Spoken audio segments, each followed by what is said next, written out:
이번 제가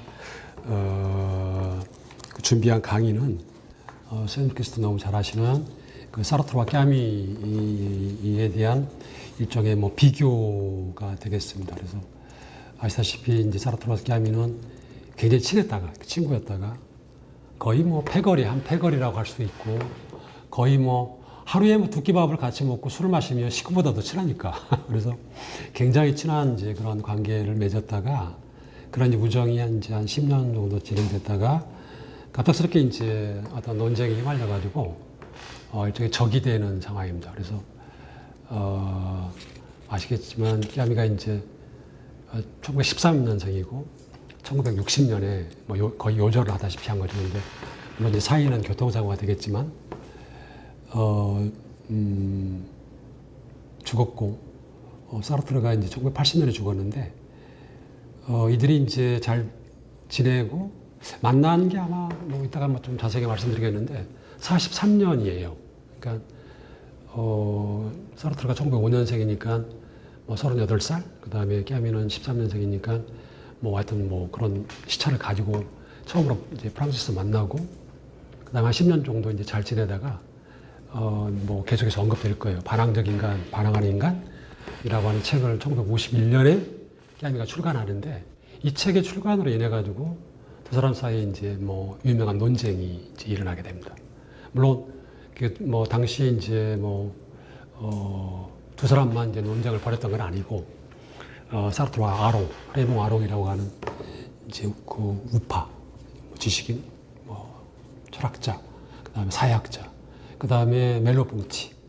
그러니까 멜로퐁티 같은 경우는 그 사르트르보다도 처음에는 더욱더 더 좌파였었어요. 그 공산당에 더 가까웠었는데 사르트르와 멜로퐁티도 갈라지는 상황이 되고 그다음에 사르트르와 까미 등등해서 그때 당시에 이제 1950년대 60년대 프랑스에서 이제 독일로부터 해방 이후에 1945년 해방 이후에 정말 기라성 같은 이제 어떤 지식인 시대들이죠. 그래서 형성했던 그들의 어떤 이제 사이가 급작스럽게 냉각되게 됩니다. 그 이제 핵심에 놓이는 사람이 사르트르와 까미인데 그래서 저희 어떤 이번 학기 이제 관심은 뭐냐면 왜 그들이 그렇게 친하게 잘 지냈다가 이렇게 갑작스럽게 갈라졌을까?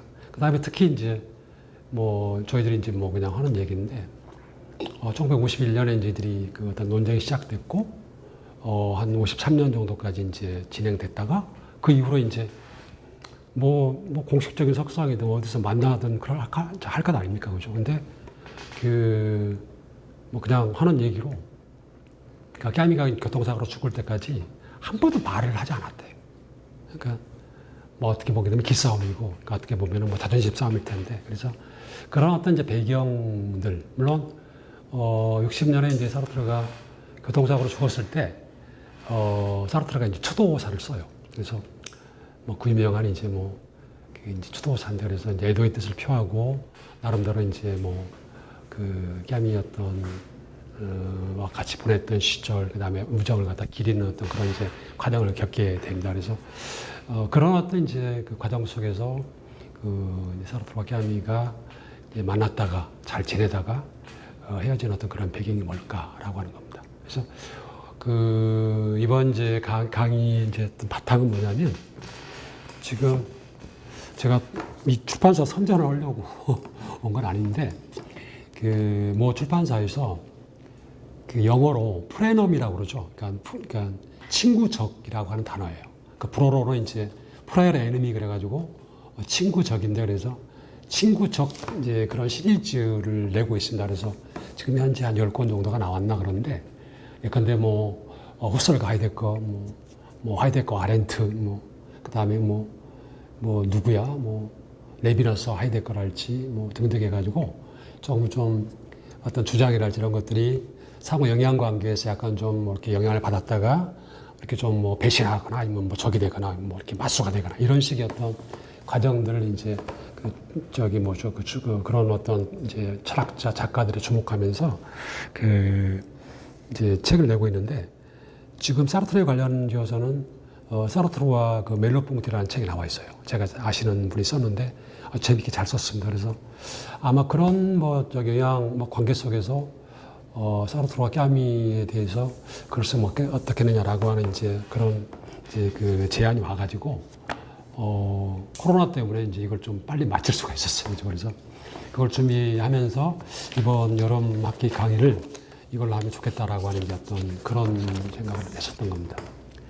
차제히 말씀드리자면 제가 그러니까 이거보다 훨씬 더 전에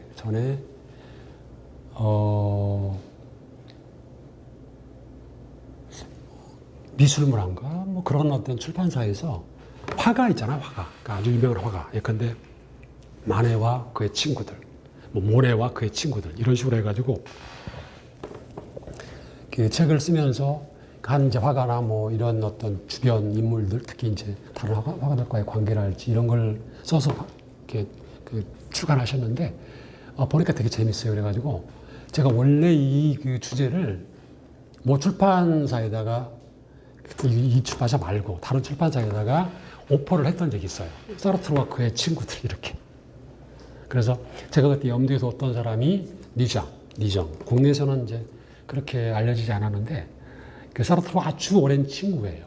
뭐 고등학교 때 친구여가지고 굉장히 이제 친했다가 니정이 이제 2차 대전 때 뭐 참전했다가 이제 전사를 해서 일찍 헤어졌는데 그 사르트르 작품 속에 보게 되면 그 니정과의 우정을 기리는 어떤 인물, 그 다음에 그런 관계들이 상당히 많이 나옵니다. 소설 속에. 그래서 폴 니정이라고 하는 사람하고, 그 다음에 그 레이몽 아롱, 아까 말씀드렸다시피 레이몽 아롱인데, 사르트르와 그 레이몽 아롱 같은 경우는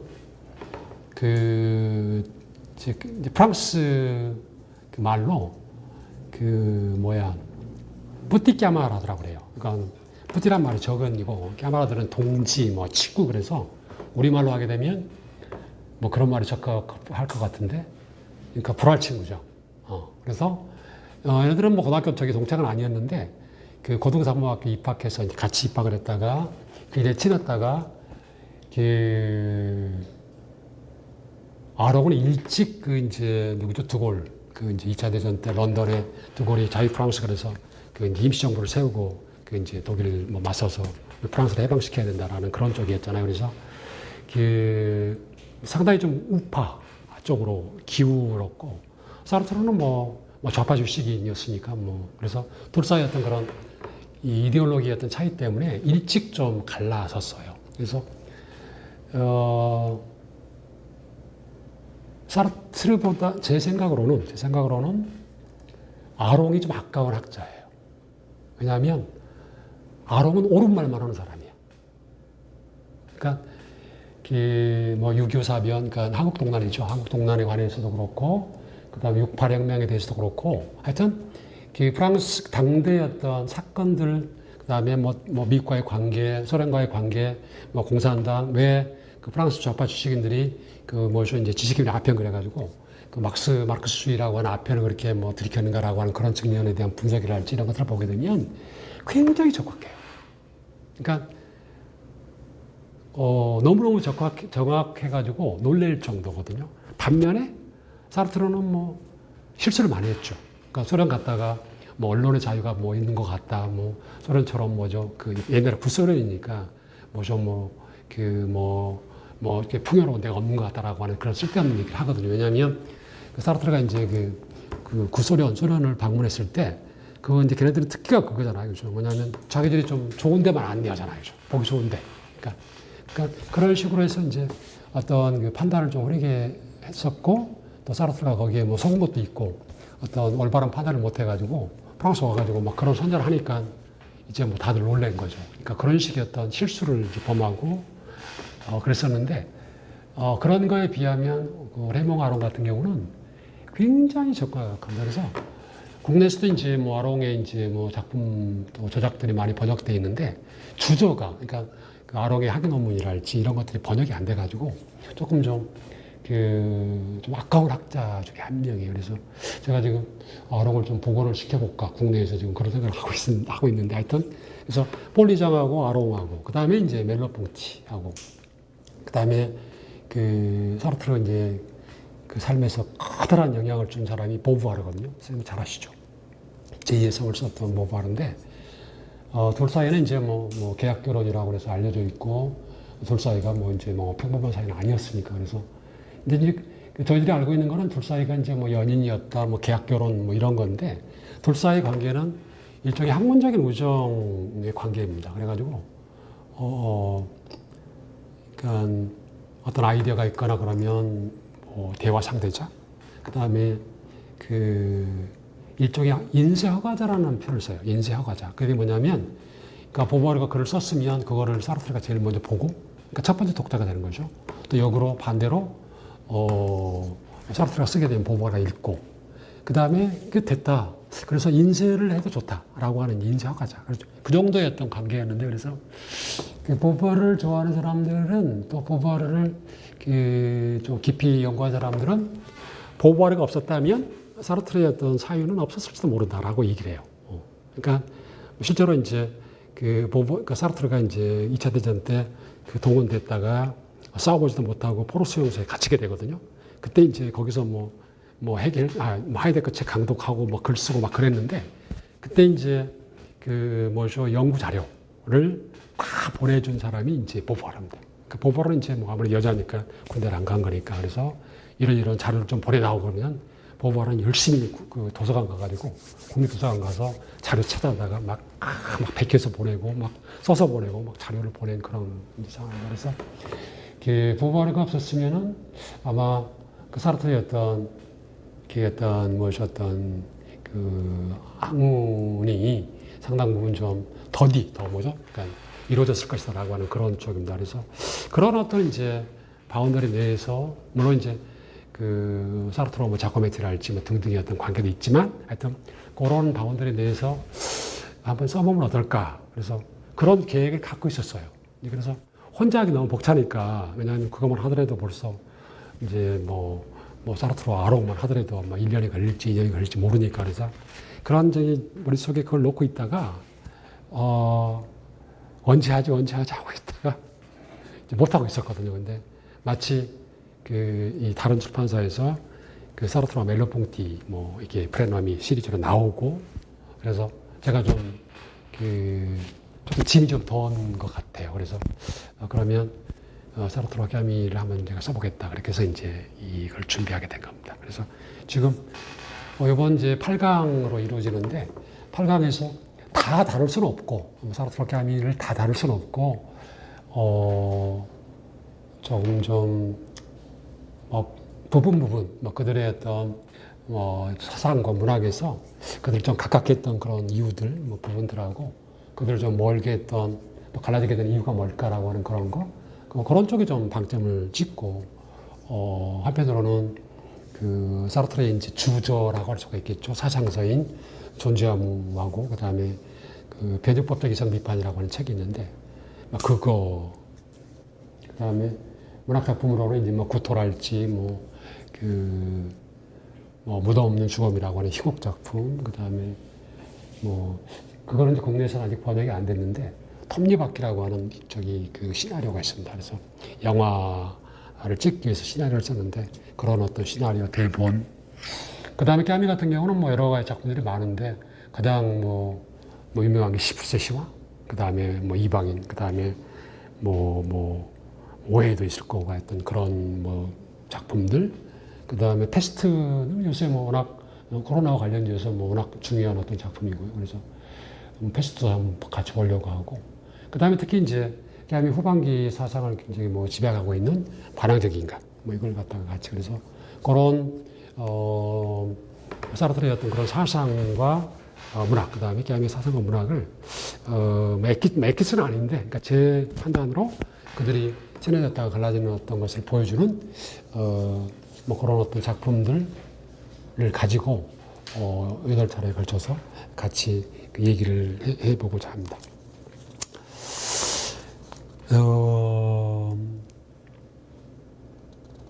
쭉 읽어나가면서 같이 쓰이더라고. 설명이 필요한 부분이 있으면 더 설명을 하는 식으로 얘기를 하겠습니다. 8강으로 구성된 이번 강의 주요 내용은 친구적 프레너미 관계의 전형적인 사례로 여겨지는 20세기 프랑스를 대표하는 작가, 사상가, 지식인들. 지금 지금 21세기로 들어와가지고 여러 가지 얘기를 하는데, 프랑스, 특히 불문학, 그러니까 프랑스 문학에서 사르트르 깨암 이후에 작가들이 많죠. 노벨 문학상만 하더라도 벌써 3명이 받았거든요. 뭐 누브로망이라고 하는 이제 그 작가로서 클로드 시몽이 받았고, 그 다음에 그 국내에서도 많이 와서 활동도 했던 클레시오가 받았고, 그 다음에 모디아노가 받아가지고 사르트르 이후에 벌써 3명이나 받았어요. 그죠? 그러니까 20세기에 뭐 그 세 사람 말고도 워낙 뭐 이렇게 많이 이제 그 국내에 뭐 알려진 작가들도 많고 명성을 얻은 작가들이 많은데, 여전히 그럼에도 불구하고 20세기 그 불문학 그러면 뭐 지드, 프루스트, 사르트르 깨암이 딱 굳어져 있어요. 거의 그런 식인데, 그러니까 그 다음에 이제 특히 국내 같은 경우는 뭐 여러 가지 뭐 그 이제 프랑스하고는 좀 다른 어떤 그런 이제 상황들인데, 그래서 그래도 20세기 중후반을 대표하는 그런 작가 사상가로서 사르트르와 어떤 깨암이 어떤 그런 위상이 있지 않은가라는 그런 생각이 듭니다. 특히 이제 특히 우리 같은 경우는 이제 1980년 이후에, 60년 이후겠지만 우리나라 이제 민주화의 어떤 그런 과정에서 깨암이 어떤 사유는 좀 그런데 깨암이는 그런데 사르트르 같은 경우는 거의 뭐 이제 참여 뭐 이런 어떤 또 지식인의 역할을 그래가지고 그런 문제와 관련해서 국내에서도 뭐죠 나름대로 상당히 좀 뭐 반응이 있었던, 그죠, 이제 영향을 주었던 그런 이제 학자라고 할 수 있습니다. 다만 그 이제 나중에 얘기가 되겠지만 사르트르는 우리 이제 그러니까 우리나라죠. 우리나라하고 좀 멀어진 게 간격이 생긴 게 그 한국 동란 때문입니다. 그러니까 묘하게도 뭐 그런 거는 이제 차후로 얘기가 되어지는데, 사르트르는 이제 좌파 지식인이면서도 공산당에 가입한 적이 없어요. 그러니까 공산당에 이제 내가 이제 뭐 당원으로 등록을 할게 그래서 이제 카드를 받은 적이 없어요. 까미는 알제리에 이제 있을 때 그 이제 청년 시절에 공산당에 가입했다가 이제 어떤 모순을 느끼고 이제 탈퇴를 한 건데, 그러니까 사르트르 같은 경우는 공산당과 그 좀 이제 우리가 동반자라고 그러는데 동반자의 길을 가긴 했어도 공산당에 가입한 적은 없어요. 하여튼 그런, 이제 그럼에도 불구하고 한때 이제 그 공산당 뭐 이렇게 지지, 옹호, 그 다음에 동반자의 길을 이제 가면서 우리 이제 한국동단이죠. 우리 뭐 민족의 비극인데, 한국동단에 대해서 처음에는 이게 우리는 뭐 당연히 이제 남한 이제 또 대한민국 사람이기 때문에 북한 아이들이 우리 남한을 침공했다 이렇게 이제 다 알고 있고 또 그게 거의 뭐 정설인데, 그때 그 소련 공산당 그 다음에 이제 거기 뭐 이렇게 지령하에 움직이는 그 이제 뭐죠 어떤 그 프랑스 공산당 그 다음에 이제 뭐 그런 라인 쪽에서 유교 그러니까 한국 동란이라고 하는 것이 어떤 북침에 의한 것이 아니라 그러니까 남침에 의한 것이다라고 하는 그런 어떤 이제 주장을 폈었는데, 거기에 처음에 이제 사르트르도 동의를 한 거예요. 그래서 그 이승만 대통령이 북한 아이들이 파놓은 함정에 빠져서 이제 뭐 했다 이런 식이었다. 그래서 그런 이제 그 주장이기 때문에 우리 같은 경우는 사르트르 그러면 빨갱이, 사르트르 그러면 공산당, 뭐 우리 같은 경우는 빨간색 그러면 거의 이제 뭐 거부감이 있잖아요. 그래서 그런 이제 그 이유 때문에 사르트르의 사유가 그 뭐죠 이제 실존주의라고 하는 그런 이제 타이틀과 더불어서 국내에 그 유입돼 가지고 한참 많은 사람들한테 얘기가 됐다가 갑작스럽게 뭐죠 식게 되는 그런 상황이 벌어집니다. 그죠? 그래서 선생님들 1980년에 이제 사르트르가 죽었을 때 저는 이제 제가 그때 뭐 학부 뭐 마지막 학년인가 그랬었는데 기억이 나거든요. 그때 이제 우리나라가 뭐 광주사 때문에 등등 굉장히 시끄러웠을 때 사르트르가 죽었는데 우리나라 신문에 한 줄밖에 안 났어요. 그래서 하여튼 뭐 그런 어떤 저간의 사정을 갖다가 좀 알 수 있는 그런 대목입니다. 그죠? 사르트르와 깨암의 관계에 대한 부분적인 비교입니다. 이번 강의에서 우리가 표명하는 야심은 그렇게 크지 않습니다. 두 사람에 대한 종합적인 비교를 위해서는 이 강의보다도 훨씬 더 많은 거죠. 그러니까 시간을 할애해야 될 필요성이 있을 거라고 생각합니다. 두 사람의 관계에 대해서는 국내에서 이미 출간된 여러 권의 책 속에 이미 소개가 되어 있습니다. 제가 책을 오늘 다 못 가져왔는데요. 아마 국내에서 아마 제일 먼저 소개된 책이 제르멘 브레라고 하는 이 책인데, 이 사람이 쓴 책인데, 자유를 위하여 물결치는 가슴, 사르트르와 깨암인데, 이거는 지금 그 중고 서점에도 거의 없어요. 워낙 오래전에 나온 책이어가지고. 이 책이 하나 있고요. 그 다음에 로널드 에런슨의 사르트르와 깨암이 무정과 투쟁이라는 책이 있고, 그 다음에 에릭 베르너의 이제 폭력에서 전체주의로 사르트르와 깨암이의 정치사상, 그 다음에 지금 연대에 있는데 이기현 선생이 쓴 지성인 알베르 깨암이 진실과 정의를 위한 투쟁, 그 다음에 그 건대 철학과에 계셨다가 은퇴를 하셨는데 강대석 선생이 쓰신 깨암이와 사르트르, 반항과 자유를 역설한다 등이 이겁니다. 로널드 에런슨의 그 사르트르와 깨암이는 이 책입니다. 선생님, 요거는 제가 이제 다른 스님과 함께 번역을 했었는데 이 책을 번역한 과정에 대해서 이따가 좀 말씀을 드릴게요. 그 다음에 에릭 베르너의 그 폭력에서 전체주의로는 이 책인데요. 이거는 이 사람이 쓴 학위 논문이었어요. 학위 논문을 이제 제가 번역을 한 건데, 특히 폭력 문제와 관련되어 가지고 두 사람의 어떤, 그러니까 사르트르와 깨암이의 어떤 차이점을 갖다가 가장 잘 뭐죠 그 써놓은 책이라는 생각이 듭니다. 그래서 뭐 이런 책이 있고요. 그 다음에 이기현 선생이 쓴 그 지성인 알베르 깨암이 진실과 정의를 위한 투쟁 같은 경우는 국내에서 그 깨암이 평전이 저기 써있는데 주 3번에 보시게 되면 그 평전이 몇 권 있는데 주로 이제 그 프랑스에서 쓴 그 뭐죠 그 집필된 평전을 번역한 건데 이거는 이제 이기현 선생님이 그 뭐죠 본인 손으로 직접 쓰신 겁니다. 그래서 중간에 보시게 되면 이 책의 특징은 뭐냐면 깨암이가 기자 생활을 오래 했거든요. 그래서 그 기자로서의 어떤 깨암이의 어떤 이력을 상당히 좀 높이 평가하고 있고요. 좀 자세하게도 기록하고 있고, 그 다음에 중반에 한 챕터 정도를 사르트르와 깨암이의 어떤 그런 논쟁 또 그런 헤어짐의 과정 이런 쪽에서 이제 할애하고 있는데 아무래도 그 이제 깨암이 전공자시기 때문에 그 깨암이 쪽으로 상당히 좀 많이 기부를 했습니다. 그렇죠. 하여튼 그렇고요. 그 다음에 강대석 선생님 쓰신 이제 깨암이와 사르트르 반항과 자유를 역설한다는 것은 이 책은 그 일종의 대화식으로 돼 있어요. 대화식으로 돼 있어가지고 컨퍼런스 뭐 이렇게 뭐 그런 식의 어떤 플랫폼, 그러니까 폼을 짜가지고 사르트르 깨암이 그 다음에 그 루카치 이제 그 다음에 강대석 선생님이 이제 사회자가 돼가지고 그 사람한테 이제 그 발언권을 이제 돌려가면서 주면서 이제 그 대화를 이끌어가는 식으로 돼 있습니다. 그래서 읽어보시게 되면 뭐 쉽게 이해할 수 있는 그런 책이 되겠습니다. 이 책들을 참고하면서 그러니까 사르트르와 깨암이의 친구적 관계를 좀 더 간략하게 하지만 좀 더 뚜렷하게 좀 초점을 맞춰가지고 부각을 시키고자 합니다. 주 3에 보시게 되면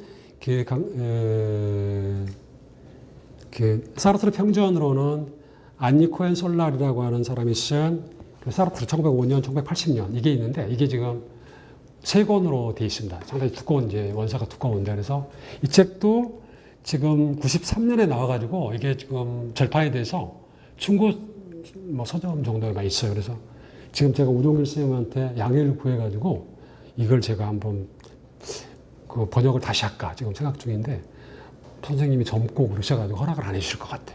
창 출판사가 또 지금 아무래도 그 뭐죠 책을 내고 있어가지고 그래서 하여튼 뭐 그런 생각 중이고요. 그 다음에 베르나르 앙리 레비가 쓴 사르트르 평전인데 이거는 이제 그 주로 이제 철학적 입장에서 쓴 평전입니다. 그래서 약간 좀 어렵습니다. 그러니까 그래서 뭐 사르트르와 깨암이에 대한 어떤 얘기도 나오지만 거기에만 주로 포커스가 맞춰져 있는 책이 아니어가지고 하여튼 뭐 그렇고요. 그 다음에 깨암이 평전은 주로 이제 두 권이 이제 두껍게 나와 있는데 얼리비에 터드라고 하는 사람이 쓴 이제 그 책을 번역한 깨암이라는 책이 있고요. 그 다음에 로트만이라고 하는 이제 사람이 쓴 그 지상의 인간 그래서 각각 두 권씩 번역되어 있습니다. 그래서 이 두 개의 평전을 보게 되면 그래도 깨암이의 어떤 여러 가지 뭐 면들 이런 것들은 우리가 충분히 좀 알 수 있는 그런 상황이 되겠습니다. 같은 시대를 살면서 버금가는 명성을 얻었던 그 어떤 두 사람이 친구적으로 분류되는 경우 그런 분류가 약간 좀 인위적이고 억지스러운 경우가 없지 않아 있습니다. 예컨대 그렇잖아요, 그죠? 그러니까 뭐 후설과 가야 될까 그러면 대조되는 그런 측면이 없지 않아 있는데 반대로 뭐 후설과 뭐 하르트만 그러면 이 사람들이 뭐 이렇게 좀 친구적 사이인가 그런 게 없잖아 있는데 그래서 약간 억지스러운 그런 면이 없잖아 있는데 사르트르와 까미의 경우는 전혀 그렇지 않은 것 같아요. 두 사람이 친구적 관계는 이른바 공개 서한을 통해서 만천하에 공표가 됩니다. 그렇죠? 이거는 뭐 나중에 이제 그런 만큼 공식적이고요. 그래서 그리고 어쩌면 이 두 사람의 관계처럼 전 세계적으로 널리 알려진 그런 어떤 뭐 친구적 사이가 없는 것 같습니다. 그렇죠? 그래서 거의 전설이라고 할 수 있는 그런 정도고요. 실제로 아니 코헨 솔라르라고 하는 이제 그 학자가 연구자가 이 까미 사르트르 관계를 형제적이라고 그 관계를 얘기를 합니다. 그 다음에 이제 제가 주 1번에 썼는데 이 제목을 뭘로 붙일까 굉장히 중요해요. 그러니까 이걸 사르트르와 까미로 할 것인지 아니면 까미와 사르트르로 할 것인지가 굉장히 중요합니다. 그래서 제가 이것 때문에 인터넷상에서 욕을 좀 먹은 적이 있습니다. 일종의 악성 댓글이 달린 적이 있는데 왜 그러냐면 이 책인데요. 이 사르트르와 까미 그래서 원정과 투쟁이라는 이 책을 쓴 사람이 로널드 에런슨이라고 미국 학자예요. 미국 학자인데 이 학자가 사르트르 전문가입니다. 그래서 저는 이제 이 사람을 만난 적이 있어요. 프랑스 학회 때 가서 만난 적이 있는데 이 사람이 이제 2005년이죠. 2005년이면 사르트르가 100주년 탄생 기념인데 그걸 이제 전후해서 이 책을 이제 내게 된 겁니다. 그래 이제 제목을 영어 제목입니다. 제가 그 원서를 오늘 못 가져왔는데 까미 앤 사르트르 이렇게 붙였어요. 그러니까 이거는 저희 이제 사르트르 전공자들 입장에서 보면은 되게 좀 쇼킹한 거예요. 특히 사르트르 전공자가 그런 제목을 붙였다라고 하는 건 쇼킹한 겁니다. 왜냐하면 사르트르와 까미와 사르트르의 어떤 라이벌 관계가 워낙 세기 때문에 누구의 이름을 먼저 붙이느냐, 호칭하느냐가 그 사람을 더 높이 평가하는 그런 굉장히 묘한 뉘앙스가 있어요. 그래서 저는 누군가가 얘기를 할 때 까미와 사르트르 그러면 인상이 찌푸려져요. 전공자니까. 근데 반대로 이제 까미를 전공하신 분들은 사르트르와 까미 그러면 아니지 그런 이제 얘기가 나오는 겁니다. 그런 정도인데 그래서 제가 이제 이 책 번역을 하고 책을 내면서 그때 이제 뒤에 이제 그 역자 후기 같은 걸 쓴 거죠. 그때 제가 어떤 얘기를 썼냐면 그런 얘기를 썼어요. 두 사람 사이는 하여튼 그렇게 좀 라이벌 관계가 하여튼 좀 심하고 민감하다, 미묘하다 그래서 처음에는 이제 원래 책 제목대로 까미와 사르트르 이렇게 붙이려고 했다. 근데 이걸 제가 임의적으로 바꿔버렸다. 이유가 뭐냐? 이제 그래서 쭉 이제 글을 쓰면서 했던 얘기가 그런 거였어요. 그러니까 1980년 사르트르가 죽어난 다음에 국제의 어떤 그런 질서, 정치 질서 이런 분위기 때문에 일종의 이제 제가 너무 디플로마틱에다 그런 얘기를 썼는데 그 뒤에 1980년도 이후의 기상도는 까미 맑음, 그죠? 계속. 그 다음에 사르트르는 그러니까 흐림이었어요. 그러니까 계속해서 사르트르의 명성이 떨어지고, 그 다음에 까미 명성이 이제 복권되는 그런 과정이었거든요. 근데 이제 사르트르가 그런 어떤 과정을 그때 처음으로 겪은 게 아니에요. 실질적으로. 선생님 잘 아시다시피 사르트르 같은 경우는 이제 실존주의를 대표하는 학자이기 때문에 구조주의와의 관계에서 한번 대판, 사르트르가 얻어 터졌죠. 선생님 잘 아시다시피 구조주의가 60년대 이후에 이제 레이프스트로스랄지 락강 할 것 없이 하여튼 나중에는 다 구조주의자가 아니라고 했지만 푸코 등등에서 이제 64년, 66년 이때 푸코의 말과 사물 그다음에 락강의 에클 이런 책이 막 쏟아져 나오면서 이제 구조주의가 거의 정점에 이르는 거죠. 그때 구조주의자들은 이제 주체주의자고 인간 중심주의자였던 사르트르를 갖다가 어떻게 돼요? 매장시키고 했던 거예요. 그죠? 그러니까 그때 이미 사르트르는 이제 한물 간 사람. 영어로 이제 has-been이잖아요. 그죠? 그래서 불어로니까 has-been 그래가지고 한물 간 사람. 이런 식의 용어를 붙입니다. 그죠? 그러니까 근데 대신 한 가지 이제 기묘하게 뭐냐면 64년에 사르트르가 노벨 문학상 수상자로 결정이 되잖아요. 그죠? 근데 거절했죠.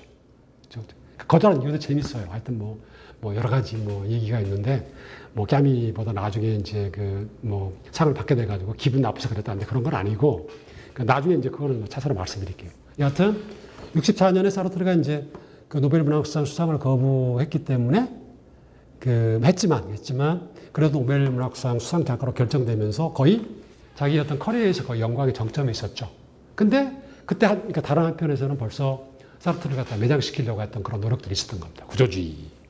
근데 그런 흐름이 계속되다가 사르트르가 팍 이렇게 부활한다고 그러나 살아난 게 뭐냐면 68년입니다. 68혁명이죠. 그래서 국내에서도 지금 올해가 2020년이니까 그러니까 2년 전에 68혁명 50주년 기념으로 학회를 좀 이렇게 컨퍼런스 좀 크게 했었죠. 그죠? 그래서 책도 나왔습니다. 그래서 그때 이제 저도 발표를 했었는데 그때 제가 처음에 제목을 붙인 게 소위 말하는 구조주의자들에 대한 사르트르의 리벤지예요. 복수. 리벤지죠. 그래서 뭐 반격 이런 겁니다. 그래서 그게 이제 68혁명이 이제 문제가 됐을 때 사르트르의 존재함이라고 하는 그 책이 아니라 그 변혁부터 개선 비판이라고 하는 후기 이제 사장서죠. 그래서 그때 그 책에서 이제 사르트르가 그 책이 60년에 나왔는데 벌써 사르트르가 68혁명을 거의 이제 예언했다라고 하는 식입니다. 그러니까 그 책을 보게 되면 사회란 이렇게 혼란스러웠다가 이런 식으로 뭐 혁명이 일어나고 다시 해서 이런 식으로 흘러가는 거야 라고 하는 그런 일종의 시나리오라고 그럴까요? 그러니까 역사가 변해 흘러가는 어떤 방향, 이렇게 전개되는 어떤 그런 모습들이 쫙 그 책에 나와 있습니다. 근데 68혁명이 거의 그런 식으로 흘러갔거든요. 그래서 사르트르가 한 10년 전에 그러니까 그 68혁명을 예언했다랄지 등등이었던. 그 다음에 이제 아시다시피 68혁명 때 이제 파리 10대학에서 일어났다가 소르본으로 이제 옮겨가잖아요. 그래서 소르본에서 이제 대강당, 이제 우리가 앙피티아트라고 그러는데 한 400~500명 들어가는 대강당이 있습니다. 그래서 학생들이 거기서 이제 회의를 하면서 이제 지식인을 부른 거죠. 그래서 뭐 좀 우리들한테 좀 도움이 될 만한 뭐 이런 사람이 없을까 그랬는데 유일하게 초청받아간 사람이 사르트르예요. 물론 가서 이제 조금 서운한 저기를 타겠죠. 왜냐면 빨리 연설을 끝내라 막 등등이니까. 그래서 일종의 얼굴마담 역할을 한 거예요. 그죠? 그래서 여하튼간에 68혁명 때 사르트르도 직접 참여를 했었고 또 학생들 부로부터 그런 어떤 받아가지고 저는 이제 그런 식의 표현을 썼는데 다 죽어가던 사르트르가 산소호흡기를 부착해가지고 순간적으로 연명을 한 겁니다. 한 2, 3년 바짝 한 거예요. 그죠? 그런 이제 가운데 그 이후로 이제 한 70년, 75년서부터는 사르트르가 이제